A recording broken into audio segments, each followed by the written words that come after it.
Now, Raoult's law for the second type of solution, in which let two components, A is volatile liquid, जिसका solvent है वो volatile liquid है, and B is non-volatile solute. कोई solid हो सकता है, sugar है, salt है, any solid which is non-volatile, जो vapor produce नहीं कर सकता है. तो ऐसे solutions का हम लोग अभी vapor pressure निकालेंगे, उसको derive करेंगे. Okay, first of all, we have to know that when a non-volatile solute is added to a volatile liquid, जब हम एक नॉन वोलेटाइल सॉल्यूट को एक वोलेटाइल लिक्विड में डालते हैं, उस पर ऐड करते हैं, then the vapour pressure of the solution get lowered. उस सॉल्यूशन का वेपर प्रेशर जो है वो घट जाता है, डिक्रीज्ड हो जाता है.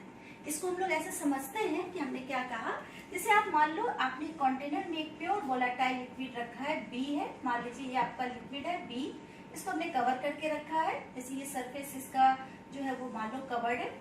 अब क्या है कि अगर इसमें प्योर लिक्विड अगर आपको BA प्रेजेंट है which is volatile, pure volatile liquid इसमें आपको प्रेजेंट है, लिक्विड प्रेजेंट है.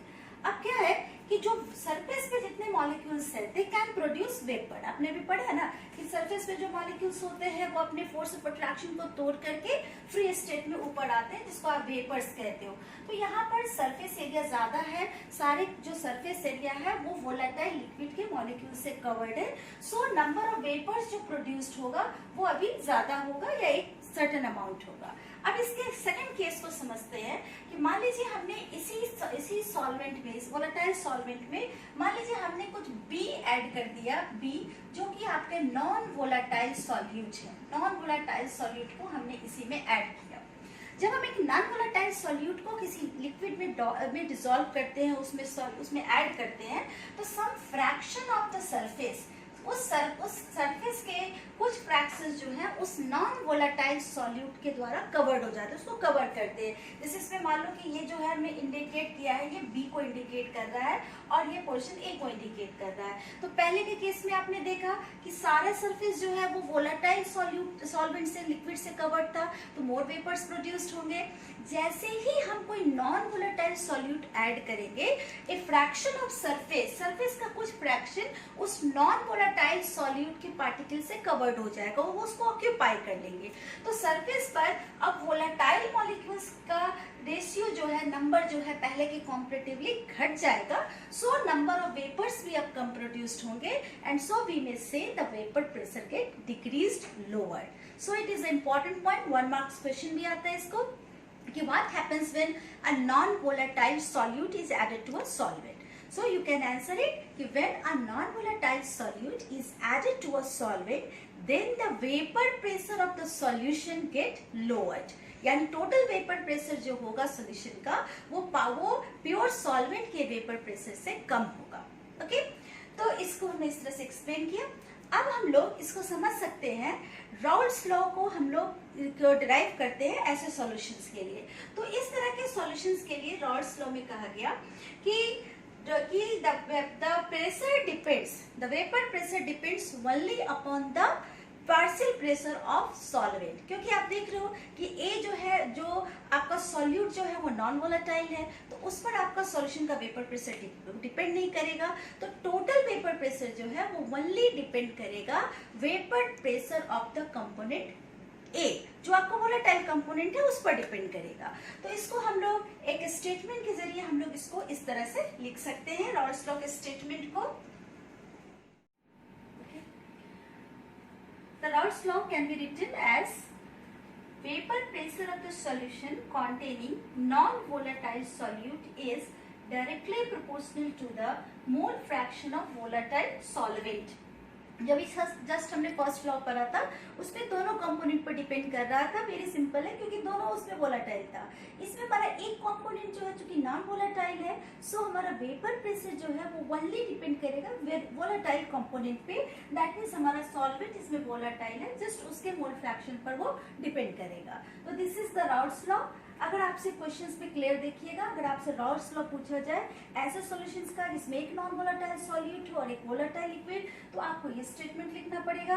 और अगर आपसे क्वेश्चन कहा जाए कि give the Rawls law for the solution containing 2 volatile liquids, तो इसके जस्ट पहले जो हमने स्टेटमेंट पढ़ा और जो फॉर्मूला मैथमेटिकली पढ़ा उसको आप वहां पर रिटर्न करोगे, वहां लिखोगे इसको, ठीक है। तो इसको हम लोग किस तरह से रिप्रेजेंट कर सकते हैं मैथमेटिकली कि total vapour pressure is just equal to vapour partial pressure of A, और आप इसको लिख सकते हो that is equal to P not A into chi A.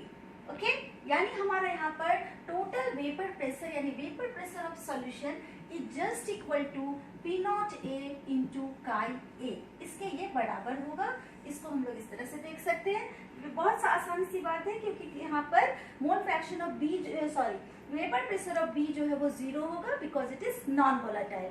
So PS is equal to P not A into chi A. This formula can also be represent graphically, इस point को हम लोग ग्राफिकली भी रिप्रेजेंट कर सकते हैं। कैसे उसको देखिए यहाँ पर, जैसे यहाँ पर हम लोग देखते हैं इस तरफ, जैसे देखिए यहाँ पे हमने मान लो इस प्लॉट को इसको हमने ग्राफिकली रिप्रेजेंट किया। इस साइड हमने मान लीजिए रखा है वेपर प्रेशर को और इस साइड हमने रिप्रेजेंट किया इस एक्सिस को मोल फ्रैक्शन के रूप में हमने यहाँ पर रिप्रेजेंट किया है। ओके, तो आप देखोगे कि अगर जैसे जैसे मोल फ्रैक्शन इंक्रीज करता है वैसे वैसे वेपर प्रेशर भी जो है वो इंक्रीज करता है, डायरेक्टली प्रोपोर्शनेट है। वोलेटाइल कंपोनेंट का मोल फ्रैक्शन जितना ज्यादा होगा उस सॉल्यूशन का वेपर प्रेशर भी उतना ही अधिक होगा। ओके, अब इस रॉल्स लॉ के फॉर्मूले की हेल्प से हम लोग इस चीज को, अभी जो हमने स्टेटमेंट बताया कि जब हम नॉन वोलेटाइल सॉल्यूट ऐड करते हैं तो टोटल वेपर प्रेशर में एक लोअरिंग होती है, there is a lowering in vapour pressure of solution. इस चीज को हम लोग यहाँ पर डिराइव करेंगे। ओके,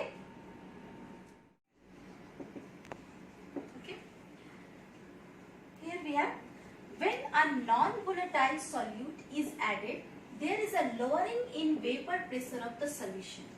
जब हम लोग नॉन वोलेटाइल सॉल्यूट को ऐड करते हैं तो वेपर प्रेशर लोअर्ड हो जाता है, जैसा भी मैंने बताया। इसको हम लोग मैथमेटिकली रिप्रेजेंट कर सकते हैं। कैसे, वो देखते हैं अभी। वी हैव, हम लोग के पास अभी रॉल्स लॉ से भी हमने जस्ट पढ़ा है, we have P S is equal to P not A into chi A. Okay, जहां पर आपका जो बी है वो आपको क्या है, नॉन वोलेटाइल सॉल्यूट है। मान लीजिए कि बी यहाँ पर नॉन वोलेटाइल सॉल्यूट है और A जो है वो आपका सॉल्वेंट है। A is equal to volatile solvent. A को हमने यहाँ पर वोलेटाइल सॉल्वेंट रखा है। ओके, अब यहाँ देखिए काई A है, V है, हम लोग जानते हैं ना कि काई A प्लस काई B जो होता है वो 1 के इक्वल है। So chi A can be written as 1 minus chi B। Okay, so इस फॉर्मूले को हम लिख सकते हैं PS is equal to P not A 1 minus chi B। Okay, here PS is equal to P naught A minus P naught A into chi B. Chi B is mole fraction of B, जो non volatile solute है उसके mole fraction को represent कर रहा है। अगर इस फॉर्मूले को थोड़ा हम रीअरेंज करें तो आप देखिए क्या आ रहा है कि P not A minus PS is equal to P not A into chi B। आप देख सकते हो यहाँ पर काई बी क्या है, मोल फ्रैक्शन है। Mole fraction is always positive, वो हमेशा पॉजिटिव होगा, आप भी जानते हो। और यहाँ देखिए पी नॉट ए क्या है, this is the vapour pressure of pure solvent A and PS is vapour pressure of solution. तो आप देख रहे हो कि ये जो है दोनों का जो डिफरेंस हम निकाले वो एक पॉजिटिव आ रहा है।